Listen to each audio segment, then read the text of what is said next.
Oh, got a Kubey. Kubey. So this is a Kubey KU-172C.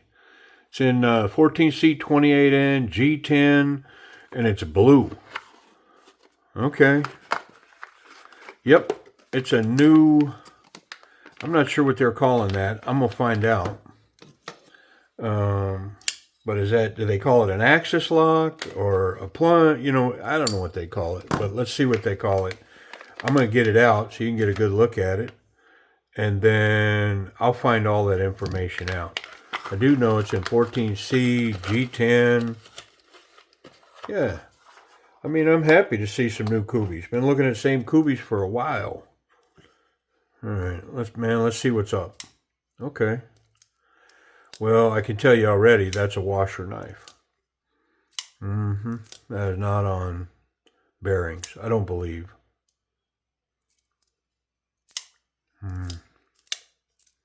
You know, they did another, this type of lock. I'm going to call it an axis lock, but I'm going to look here. They did another one, and it was on washers. I think it was the Blur. And I'm not sure why they're putting these on washers, but I think this one's on washers too. Maybe I'm wrong. Let me see what they're calling that. Okay, this is the Kubey Hound. It has a name. It's a Max Tukchuk design, 14C28N. It's up in there. I don't know if you can make it out. Yeah, it's right there. Kubey Hound, and they're calling that a, what did I see? A clutch lock? No, a crossbar lock. Yeah, it's got a crossbar lock. Okay. I mean, the action's not hideous, and I believe it's getting better the more I run it. So, I mean, to be fair, you know, I maybe need to run it. I will say that Kubey has changed their logo. Do I have another Kubey sitting here? I think I do. Here's an old school Kubey on deck. Kubey, right? KB. Now look. Yeah. Okay. I think I mentioned that in another video, and now that I'm thinking about it, I don't think I ever finished that story, but I was with a company that did a logo change. They hired a consulting company to come into a really successful company and consult and talk about the logo. I mean, all of a sudden the logo of the company was synonymous, because the colors were red and black. People associated it with Nazis. It was like, what? Yeah, it's just weird. It didn't have anything to do with that. The logo didn't represent that at all. It's just the colors of the logo were red, white, and black. And so the consulting company said, yeah, you have to pay us to design a new logo. We're going to have to design you a new logo.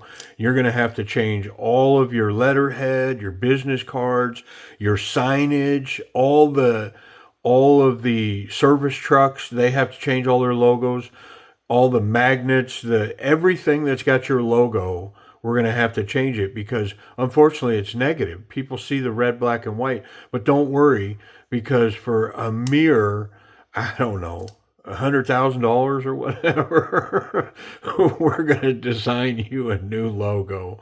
Man, we're going to take your company into the next millennia. Oh, it's just stunning to me. And it was stunning to me at the time of how easily somebody can be sold. You know, I mean, especially if you want to hear it, you'll hear anything, man. It will just make sense, right? I mean,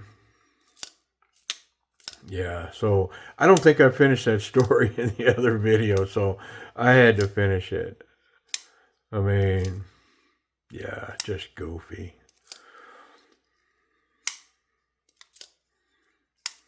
consulting companies. I mean, listen, if you're with a consulting company, God bless you, man.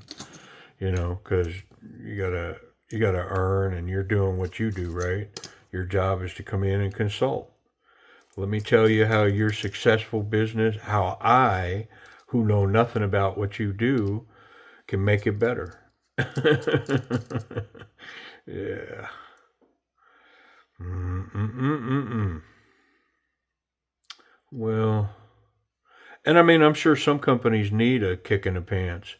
They need an upgrade. But I think the first thing you got to ask yourself is, you know, if, as an executive or leadership in a company, hey, what are the main 5 things that we need right now as a company? Like if we could do anything, carte blanche, budget's no issue, personnel, whatever, no issue whatsoever. If we got it, let's do it. If it makes sense, let's do it. And I mean, if you're profitable and you're doing well, I'm pretty sure that changing your logo and rebranding is not necessarily at the top of that list.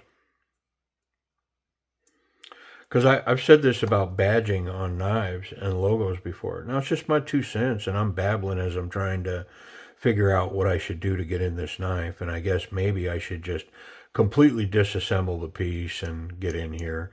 And the main reason why is because I think it's on washers. I don't know for sure. And so, you know what? I'm just going to take it apart, man. And I'll take it apart and reassemble it and clean it up and do my whole thing to it. Who cares? Y'all want to watch anyways, right? Because I'm doing what I do. I'm creating content, man. And so this this silly little Kubey is going to be over 30 minutes of video because I can't just leave well enough alone. I got to strip the thing to its bones. But that's okay. Yeah, I think I see washers coming out of here. Washers.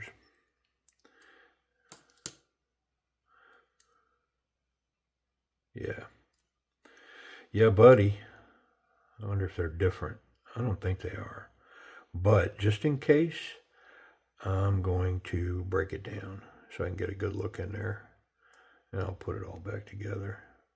I mean, these aren't the easiest things in the world to do once you break them down, but oh well. They look like the same washer. Just a brass washer on this side and a brass washer on this side. Bronze, brass, I don't know. Yeah, they're the exact same washer. Okay. Well, we're going to wipe everything down. I mean, I got awful low here. I hope y'all could see that. I hadn't looked up at the camera in a hot minute, but we're going to wipe it all down, clean it all up real good, and then I'm going to polish those washers because they definitely could be polished. I'm going to take a look at these scales where these washers run. Like, let me show you on this one. Oop, come on. Don't be losing parts. I don't want to do that. And then this just slides in between them. Okay. So what I mean is the washer is running on this part of this scale. See it? And you can see the lines. So the washer itself is rough. It's not smooth. And it's cutting its way there. And so I may sand this a little bit as well. Just that portion. Let's look at this one. Got another one of those spacers right there, but that one's kind of in there tight. I'm going to leave it be. Feels like it'll stay in there. Now I say that, and it's going to pop right out and fall, and I got to go find it or whatever. But for now, it appears like it's going to stay right there. So yeah, same thing. In this spot, you can see where the other washer is rubbing, like mostly here, and then maybe a little bit on the outer edge coming around there. So I may sand this a little bit as well. Just get a really fine belt and sand that, because in the end, do I care that that's going to look like that's been sanded. Well, I don't care about that as much as I want the action to run wonderfully. You know what I mean? It's on washers. Now, here's an interesting thing in this piece, in that I think this will go into my Kubey collection. We'll see. I think I did purge the blur, and so maybe I purged this. I don't know, but here's where I'm hem-hawing around. I think I bought that light blue so I could make it purple, and so if I'm gonna purge it, see, that's the question. If I'm gonna purge it, should I dye it? Because what if you're watching and you don't want it dyed, And if I purge it, I want to try to get what I paid for it. That's what I'm trying to get as close to that number as I possibly can. I'm not trying to get more. I'm trying to get what I paid for it, so that I can bring it in, do content, and then I can purge it out. I can move it on. And so I've been thinking about this purple. Y'all could help me a bunch. Comment below. So if I took some of these stock knives and I duded them up, I pimped them out, I sharpened that edge, put an extra wicked edge on it versus the stock edge. What do you think about me doing that before I purge a knife, or should I just leave it stock? And then the other thing is, like on these scales, should I dye them out purple or pink or teal, or just leave them stock? I mean, if you were going to buy one of these purge pieces, and basically the knife's new, it's sitting here. I mean, I can clean it, maybe polish these. I don't have to polish these liners, but polish the washers. Surely nobody would object to, hey, I polished the washers and put it back together. No, I want it new. I want it running rough. I don't want the action to be better. I don't think that would ever be an argument. But so if you were looking at this in a purge, would you rather have it with the stock scales, or would you be willing to pay the same basically new knife money if I dyed the scales? So I think I'm gonna just polish these washers and I'll put it back together. But you let me know. Here's the other thing. If you buy a knife in the purge and you want me to sharpen it, or you want me to dye the scales, man, just say so. Just say so. I dig it. Plus, I could get some content out of it. Hey, I sold this knife and the customer wants me to dye it. So here's the before. And then, of course, where you're at, boom, here's the after. And so, hey, man, here's your knife. It's cleaned up. It's tuned. It's coming to you. And I hope you like it. So, yeah, I wouldn't mind at all. But on this one, I'm just going to polish these up. We're going to put this thing back together. But let me know in the comments, hey, would you rather have this dyed purple? Or do you think the smart play is just leave it stock? And, it's one thing to take it apart and check it in. It's a whole nother thing to start changing the knife. And, I think the main reason I ask that, because when I'm looking for knives on the secondary market, I'm looking, unless they're special, like special older Tucson's or older Kizers or older whatevers, unless it's a special piece, I'm looking for knives that say, like new or new and unmodified. I definitely 100% don't want them sharpened. Yeah, I don't want somebody else sharpening my knife.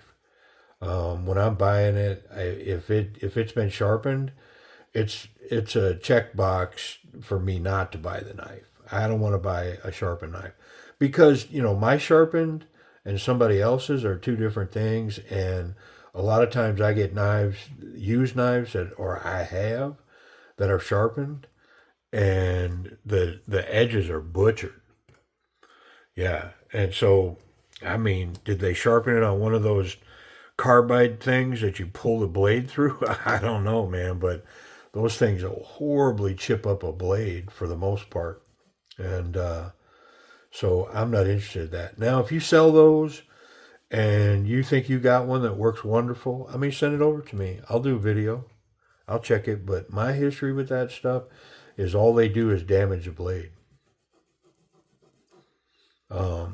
Yeah. Anyways, I digress. Who cares about all that, man?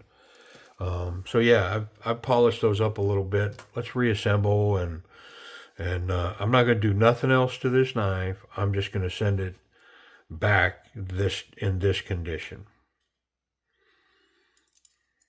Know what I mean? Know what I'm saying? And these were on the outer spring. They've got adjustment holes, which, these springs have always been adjustable, even if there's one hole, because you can bend the spring. I hear these stories about, oh, my spring broke, my spring broke. I've never had one of these spring brokes. I mean, springs break. Let me knock on wood. Hold on. Yeah, my head made out of wood for saying something stupid like that. But I've never had one break, and so I don't know how these springs break all the time. But I've adjusted a bunch of these. You can bend them together or spread them apart. You spread them apart, it creates more tension. You bend them together. So I've done that for a long time. I'm gonna have to go here to get the pivot on, and we definitely want the pivot up in there to start to stack and assemble blades and washers and all the good stuff.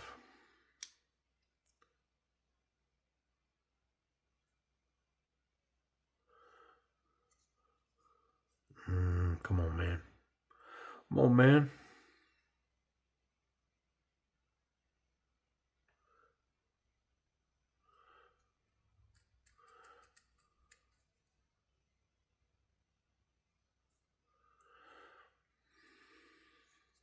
Ah, what are we doing?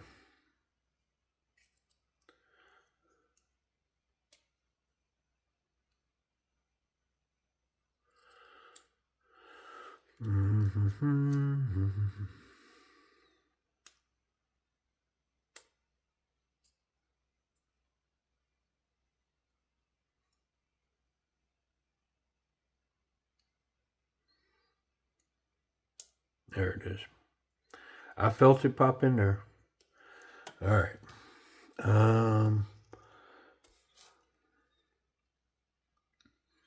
I think washer. Well, come on, man. Let's put a little bit of lube under it.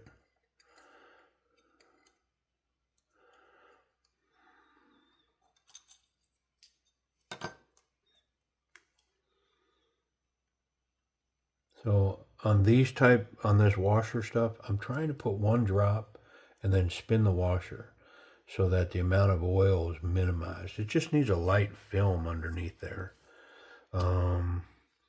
I do want to put these spacers up. I think I'm going to do that because it's awful hard to get that stuff in later.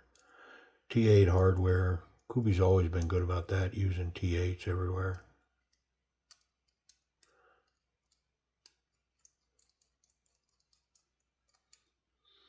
I mean, isn't that just a simple act of bite the bullet and get T8 hardware and, just buy a big supply of it and then run out of your T6 stuff and then don't use it no more? Like, you know what I mean? That's one of those goofy things. It's like a bad pocket clip. I mean, it just kind of, I don't know, it's kind of baffling. Like, just stop buying T6 hardware, right? Just stop buying it. Just buy T8s. And then at some point, you're going to run out of T6s and then just put T8s on everything. I don't know. That looks backwards. Yep. Okay. All right. Well, I think that's kind of making sense now.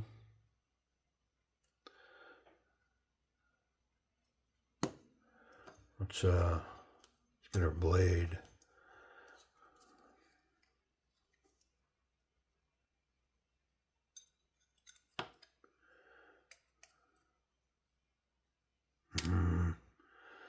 Pivot turned on me. There it is.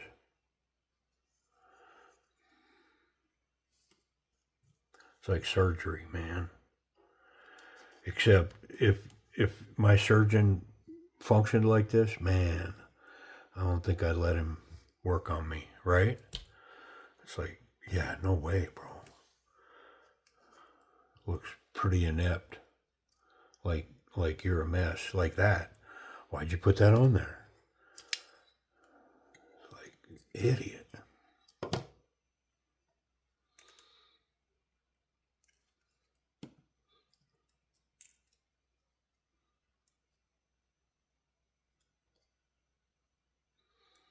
Okay.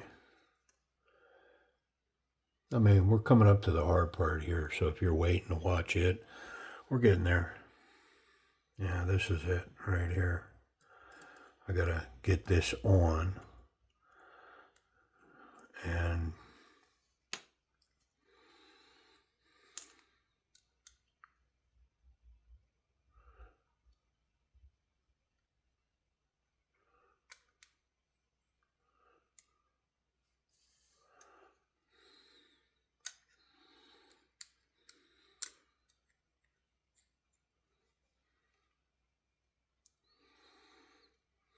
oh, my stop pin fell out. Come on, man. Come on, man. Brah. It was going so well.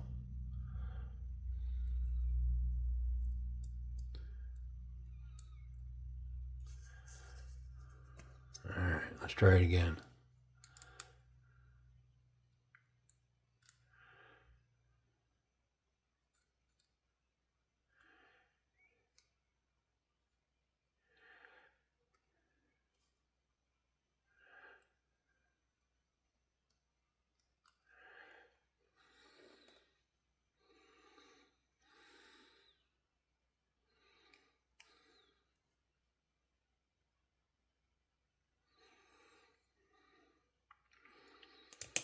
Oh, come on. Come on. I'm a man. Yes, I am. Whew. That went well. I didn't even have to stop the camera yet. I mean, how long is this getting? It's long. I said 30 minutes, man.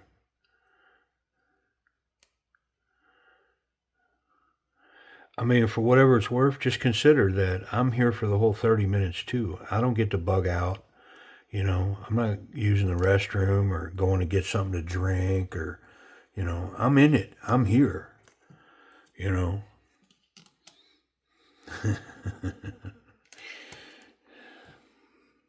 It's like sympathy for the, you know.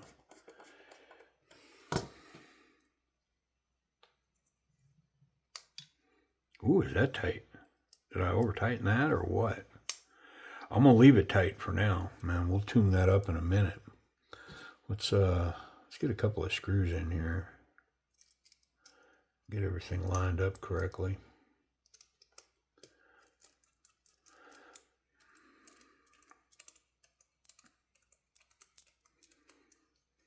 That's spinning. I'm gonna need some help on that.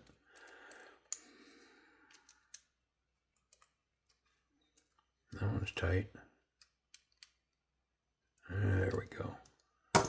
Okay. And then this little one goes back here under the clip. So I got to put it in.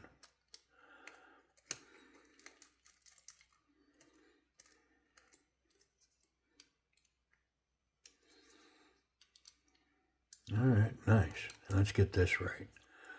Ooh, that seemed tight.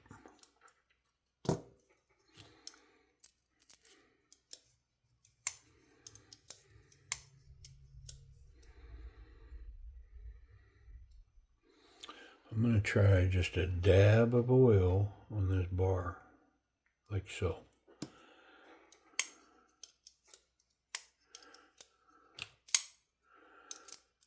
It might still be too tight.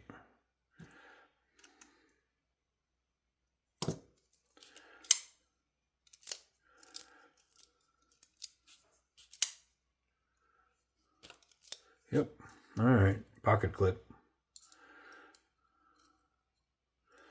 Last step. I wonder how much tension that has. You know what? I'm just going to put a little tension on it before I even put it together. I'm just going to assume this fixed, only because I got the knife apart, and why not? It's not going to hurt anything to have a little tension on it. I don't think. It could. I could put so much tension on it that then it doesn't function because it's got too much tension. But that's a pretty rare occurrence. Like that's a 10-year flood or a 100-year flood situation. Just because you're in a 100-year floodplain doesn't mean it's going to flood. Doesn't mean it won't, but it doesn't mean it will. It just means that you're in a floodplain that you could get a flood that high every 100 years, roughly. You know, it could flood that high this year, and then it could flood that high next year. Does that mean it's still in a 100-year floodplain? I think so. I don't think it changes the designation.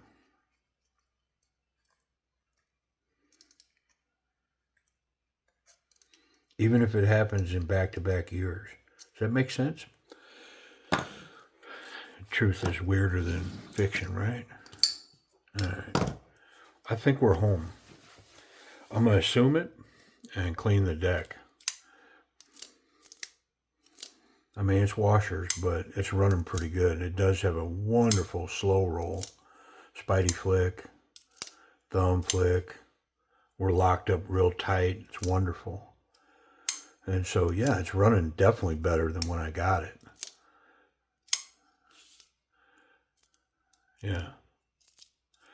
And would it be drop shut? I think if I could just get the timing right, like it's a timing issue. Really nice. I mean, so as far as axis lock action like this, I mean, whew, it's like a B minus. I mean, you have to keep in mind, they're calling it, what did they call it? Not an axis lock, a crossbar lock. But in all the lock types like this, I've just got too many examples that are stunners, right? The drop bear, the one of my absolute favorites is the Kizer Escort. That Escort, oh my goodness, that I mean it's definitely one of my top, maybe one of my top 20 knives. That Kizer Escort, that thing's stunning. And so you know when you stack this up against some of the best that I have that have this crossbar lock or axis lock or whatever you know the particular manufacturer wants to call it, this is a little less than that. And of course, part of that's because it's on bearings or washers. You know, the washers are dragging that action down a little bit. It's pretty nice. And I think the more it's used, you know, definitely the better it's going to get. And it's not horrible. I mean, it's definitely B level. You know, I was saying B minus. I mean, it's probably a B level. It's pretty good stuff. It's not A level. I mean, I've got A level crossbar locks, and this is a little shy of that. It's pretty good though. I mean, maybe it's a B plus. The more I'm running it, the better it's getting. The more I like that that slow roll, the Spidey flick, the thumb flicks. Pretty good stuff, man. What did I say this was? The Hound. Not the Hound dog, but the Hound. Ergonomics. So medium-sized knife, but the ergonomics on this thing, there's not so confident, confident, very confident. I mean, this thing just goes whoop up towards very confident. Really nice low cutout here. It creates the finger guard, and then this curve here is just perfect in the hand. Nice jimping on the spine and the scales. I am super locked in here. Yeah, wonderful confident grip that's headed towards very confident. Same thing on this reverse grip. Man, is this nice. Wow. Nice platform, jimping on the back spacer. And so I, you know, and even the pocket clip curves so that my fingers grip into it. Really nice here. and then not so much there. Yeah, wow. Ergonomics are wonderful on this thing. Let's check that pocket clip. Now, I did put some tension on it, so hopefully I didn't make it ridiculous, but it's over the thick stuff. And yeah, it's a dryer clip. And look, completely deep carry, nice little profile sticking out. It's got some twists and turns to it. I mean, it looks good. Excellent retention in the pocket. It's a dryer clip. Same thing on standard jean size material. Dryer clip, man. Wow, is that thing wonderful in the pocket. One hand in, one hand out. This whole facilitates just 2 fingers to grab and get it out. Excellent pocket clip. Wonderful job. Which doesn't surprise me about Kubey knives, though, man. Their pocket clips tend to be on the very functional side of things. So no contact through the scales, and then no contact with the tip. So the clip is excellent, the tip is good, the back is good, and I'm confident that I can, handle this knife in and out of the pocket any way I want, as long as the blade is closed. And there's great detent to keep that blade closed, nice and springy. And it could be even tighter. It's on the lightest setting right now. I wonder if that blade is sharp. I'm pretty sure that it is, but let's prove it.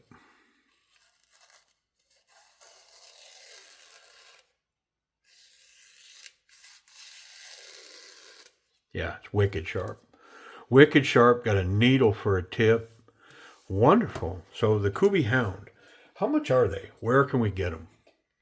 So, crossbar lock, G10, 14C28N. I mean, solid action, really nice runner, excellent ergonomics. The Kubey Hound, I'm finding these on White Mountain Knives for around $50. And that's no tax, free shipping. Yeah, about $50. They're showing retail, I think, of like 70 some dollars, but White Mountain Knives has them discounted down. And you can choke up on this. It's got a nice little flat platform. So if you wanted to slice or, whatever all that is. Yeah, pretty cool. Hey, I appreciate you checking it out with me. Let me know on the purge. If I was to purge this, would you think I'd be just as good to dye it and customize it, or should I just leave it bone stock like this? Anyways, let me know. Appreciate you guys.